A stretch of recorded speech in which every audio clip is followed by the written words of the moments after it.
Covaxin के आपात इस्तेमाल की मंजूरी के फैसले के बाद हर जगह भारत के शीर्ष नेतृत्व की जमकर तारीफ हो रही है। इसी बीच माइक्रोसॉफ्ट के को फाउंडर बिल गेट्स ने ट्विटर के जरिए देश के प्रधानमंत्री नरेंद्र मोदी की तारीफ की है। कोरोना के खिलाफ लड़ाई में प्रधानमंत्री नरेंद्र मोदी की भूमिका की पूरी दुनिया तारीफ कर रही है। WHO से लेकर दुनिया के तमाम देश भारत के प्रयासों की सराहना कर चुके हैं। अब माइक्रोसॉफ्ट के फाउंडर बिल गेट्स ने भारतीय नेतृत्व के अहम योगदान की तारीफ की है। बिल गेट्स ने भारत में वैज्ञानिक इनोवेशन और वैक्सीन उत्पादन क्षमता की तारीफ की है। भारत में बायोटेक की कोवैक्सीन और सीरम इंस्टीट्यूट ऑफ इंडिया की कोविशील्ड को इमरजेंसी इस्तेमाल की मंजूरी दिए जाने के बाद पीएमओ को टैग करते हुए बिल गेट्स ने ट्वीट किया। वैज्ञानिक इनोवेशन और वैक्सीन उत्पादन क्षमता में भारत के नेतृत्व को देखकर खुशी महसूस होती है, क्योंकि दुनिया कोविड-19 महामारी से निपटने के लिए काम में जुटी हुई है। इससे पहले प्रधानमंत्री कोरोना संकट से निपटने के लिए मोदी की तारीफ अमेरिकी राष्ट्रपति डोनाल्ड ट्रंप समेत कई बड़े नेता कर चुके हैं। मुरादनगर हादसे पर सीएम योगी ने बड़ा एक्शन लिया है। सीएम योगी ने घटना के लिए जिम्मेदार इंजीनियर और ठेकेदार के खिलाफ रासुका लगाने का आदेश दिया है। हादसे का मुख्य आरोपी ठेकेदार अजय त्यागी को भी पुलिस ने गिरफ्तार कर लिया है।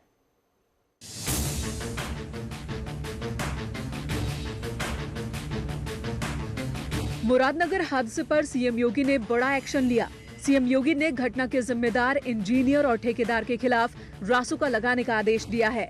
इतना ही नहीं, पूरे नुकसान की वसूली दोषी इंजीनियर और ठेकेदार से करने के भी निर्देश दिए गए। उन्होंने आरोपी ठेकेदार अजय त्यागी को हमेशा के लिए ब्लैकलिस्ट करने का भी आदेश दिया। सीएम ने डीएम और कमिश्नर को नोटिस जारी कर पूछा है कि जब सितंबर में 50 लाख से ऊपर के निर्माण कार्यों का निरीक्षण करने का स्पष्ट निर्देश था, तो फिर यहाँ चूक कैसे हुई। मुख्यमंत्री ने मृतक के परिजनों को 10-10 लाख की आर्थिक सहायता के साथ ही जिन परिवारों के पास अपने घर नहीं थे, उन्हें घर देने का निर्देश दिया है। वहीं मुरादनगर शमशान हादसे के मुख्य आरोपी ठेकेदार अजय त्यागी को पुलिस ने गिरफ्तार कर लिया। आरोपी ठेकेदार पर 25,000 का इनाम भी घोषित था। इस बीच ठेकेदार को दी गई कॉन्ट्रैक्ट कॉपी भी सामने आई है। 3 नामजद अभियुक्त, जिसमें सुपरवाइजर आशीष, जेई और वहां के अधिशासी जो अधिकारी हैं, इन तीनों को पुलिस द्वारा गिरफ्तार करके जेल भेजा गया। वहीं विवेचना प्रचलित रखते हुए उचित धरपकड़ करते हुए 5 टीमें जो गठित की गई थी, उनके द्वारा मुख्य ठेकेदार, जिसपे ऊपर मेरे द्वारा 25,000 रुपए का इनाम कल शाम को रखा गया था, उसको भी देर रात्रि पुलिस द्वारा गिरफ्तार कर लिया गया। आपको बता दें कि रविवार को गाजियाबाद के शमशान घाट में एक व्यक्ति का अंतिम संस्कार करने पहुंचे करीब 40 लोग। तभी बारिश शुरू हो गई। बारिश से बचने के लिए सभी लोग वहां नवनिर्मित बने लिंटर के पास खड़े थे।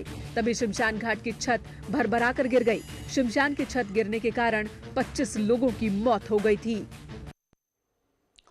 कई राज्यों में बर्ड फ्लू को देखते हुए यूपी में भी अलर्ट जारी कर दिया गया है। सीएम योगी ने स्वास्थ्य और पशुपालन विभाग को निर्देश देते हुए अलर्ट रहने के लिए कहा है।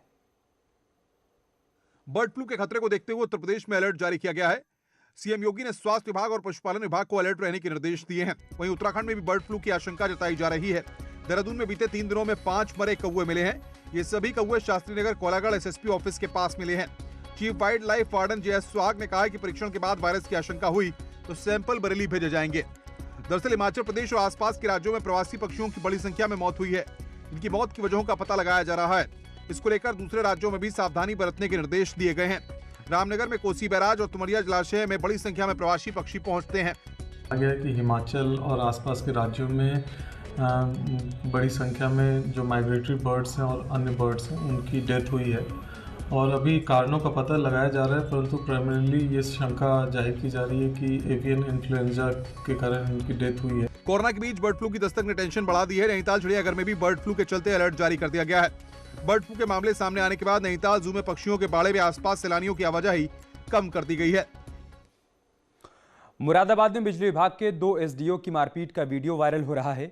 एक्सीएन के कार्यालय में उनके सामने ही एसडीओ पीतल नगरी राजवीर कटारिया ने एसडीओ सीतापुरी ब्रजेश कुमार को जमकर पीटा है। बिजली विभाग के एसडीओ ने दूसरे एसडीओ को लात घूंसों से गिरा कर मारा पीटा है। मारपीट की घटना सीसीटीवी कैमरे में कैद हो गई है। ये वीडियो सोशल मीडिया पर वायरल हो रहा है। वहीं से पुरानी घटना बताकर बिजली विभाग अब लीपापोती करने में जुटा हुआ है। और अब खबर कानपुर से, जहां पर जेड स्क्वायर मॉल में सिक्योरिटी गार्ड की गुंडागर्दी देखने को मिली है। दरअसल मॉल में 2 लड़के आपस में लड़ रहे थे और इसी दौरान गार्ड ने पुलिस को बुला लिया, लेकिन पुलिस के आने से पहले ही गार्ड ने दोनों लड़कों की जमकर पिटाई कर दी, जिसकी तस्वीरें अब वायरल हो रही हैं।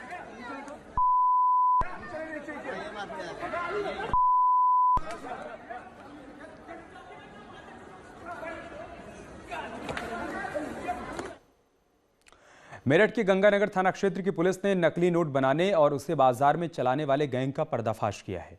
पुलिस ने गैंग के 4 अभियुक्तों को गिरफ्तार करते हुए इनके पास से 5 लाख रुपए से अधिक के नकली नोट बरामद किए हैं और साथ ही नकली नोट बनाने के उपयोग में लाई जाने वाली प्रिंटर मशीन और अन्य सामग्री भी बरामद की गई है। एसपी देहात केशव कुमार के मुताबिक इस गैंग में 2 महिलाएं भी शामिल हैं। ये गैंग छोटी दुकानों, पैठ बाजार और रेहड़ी पटरी वालों को नकली नोट देकर खरीदारी किया करता था।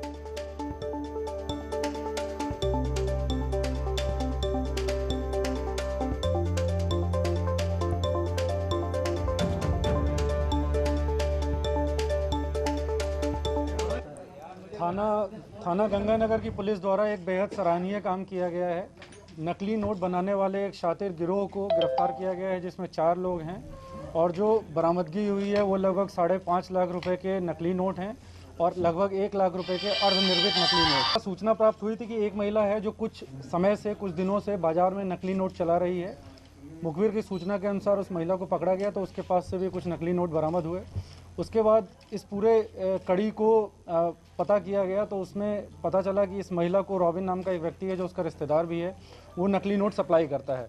रॉबिन तक पकड़ा गया। उसके बाद जो इसके पीछे के जो सरगना थे, इसमें 3 व्यक्तियों का नाम सामने आया है। एक का नाम विनोद है, एक का नाम सिकंदर है और तीसरे का नाम प्रशांत है। विनोद, सिकंदर और प्रशांत। प्रतापगढ़ में दबंगों ने छेड़खानी का आरोप लगाकर एक युवक की जमकर पिटाई कर दी। बागराय इलाके में सड़क पर लड़की के सामने युवक को बर्बरता से पीटते रहे, जबकि लड़की इन दबंगों से रहम की भीख मांग रही थी, लेकिन दबंगों ने युवक को लाठी डंडे से जमकर पीटा। समाज से बचने के लिए युवक ने दबंगों की शिकायत नहीं की, लेकिन वीडियो सोशल मीडिया पर वायरल होने के बाद पुलिस ने संज्ञान लिया और युवक की शिकायत पर दबंगों के खिलाफ केस दर्ज कर लिया गया है। सोशल मीडिया पर मारपीट की घटना का एक वीडियो संज्ञान में आया, जिसकी तत्काल छानबीन की गई। ये थाना बागराय के बदली के पूर्वा ग्राम की घटना है, जिसमें जो पीड़ित व्यक्ति है उसका पता लगाया गया है और उनसे तहरीर प्राप्त करके जो मारपीट करने वाले हैं उनके विरुद्ध सुसंगत धाराओं में अभियोग पंजीकृत करके उनकी गिरफ्तारी के लिए कार्रवाई की जा रही है। यहाँ रुक एक छोटे से ब्रेक के लिए जल्द लौटेंगे कुछ और खबरों के साथ।